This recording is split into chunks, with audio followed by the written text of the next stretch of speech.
Hello, today I'm going to be getting wet and getting my GoPro camera in the water. Finally!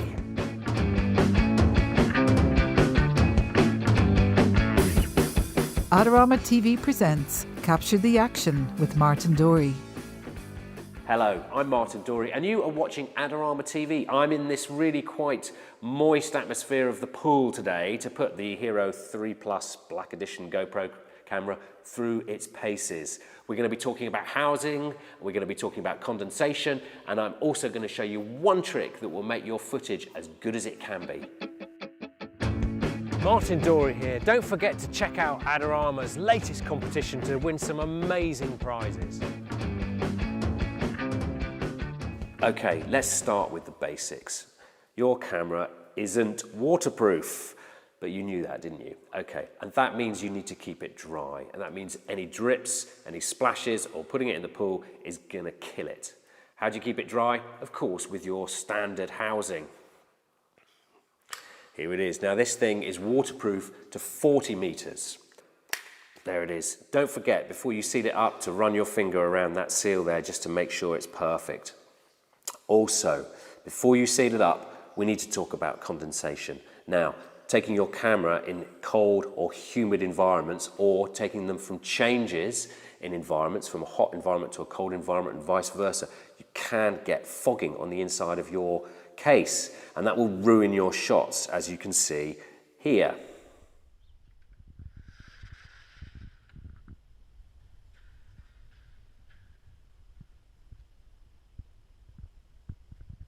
Basically, the fogging occurs because moist air will get trapped inside the housing. After all, it is a sealed unit, and if you have a temperature change, well, that moist air will then condensate on the front of the housing, causing your fogging.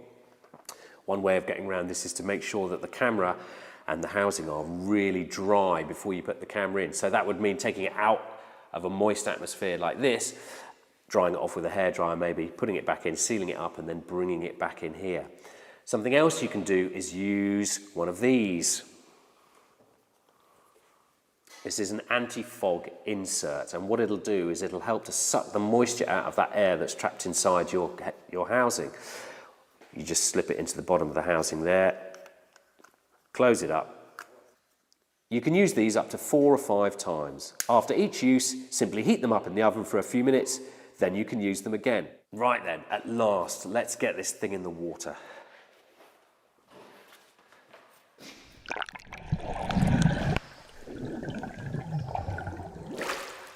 Right, okay, now we're in the water. What's the first thing you're going to notice about the camera?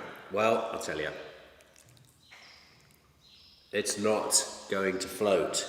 And you could be saying sayonara to a very expensive piece of kit.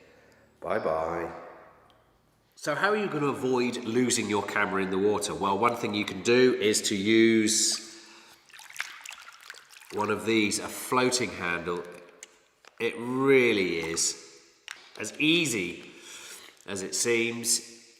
Got a hand grip as well, so it's really handy for that. And if you lose it, it's gonna float and you are gonna be able to find it, we hope.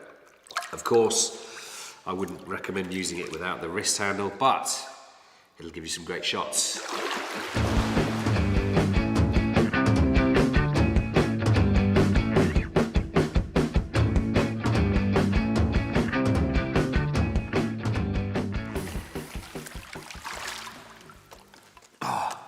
There you go, that's fantastic. But what about if you're mounting your camera on a board, surfboard, wakeboard, anything like that? What happens then? Okay, we're going to talk about mounting in a later episode, but there is something else that you can use to stop your camera from disappearing off if all your mounts were to fail. And it is this little thing here. It's a floating backdoor mount. Very easy to use. Simply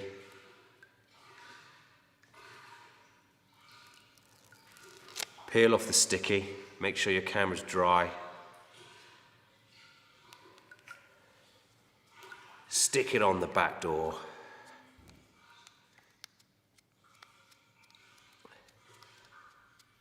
like so, and then watch your camera float. How about that? No more lost cameras. Okay, so we've got one final thing to talk about, and that's lens spots. This is really important. See these little droplets of water on the lens? They might not look like anything, but they will completely ruin your shots. More likely than not, they're going to be over someone's face, ruining the whole thing. Why does this happen? It's down to water surface tension, which forms droplets. Now, the way to get over this is to break the surface tension, so to create a really glass, smooth finish on your camera by using a water repellent. You can buy them from car repair shops. Another technique, which is quite rough and ready, but very cheap, is to do this. Lick your lens, and you will create a microfilm of spittle on it, and that will hopefully keep your droplets away. There you go. Away we are.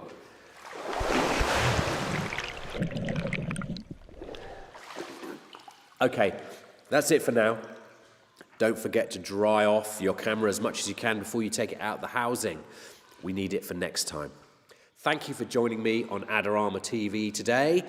For more great tips and tricks, don't forget to go to the Learning Centre. Also, subscribe to Adorama TV for more videos. There's a link below. Click to subscribe. And also, don't forget, please, to like, comment or share this video. And if there's anything you want to know, just get in touch with us. See you next time.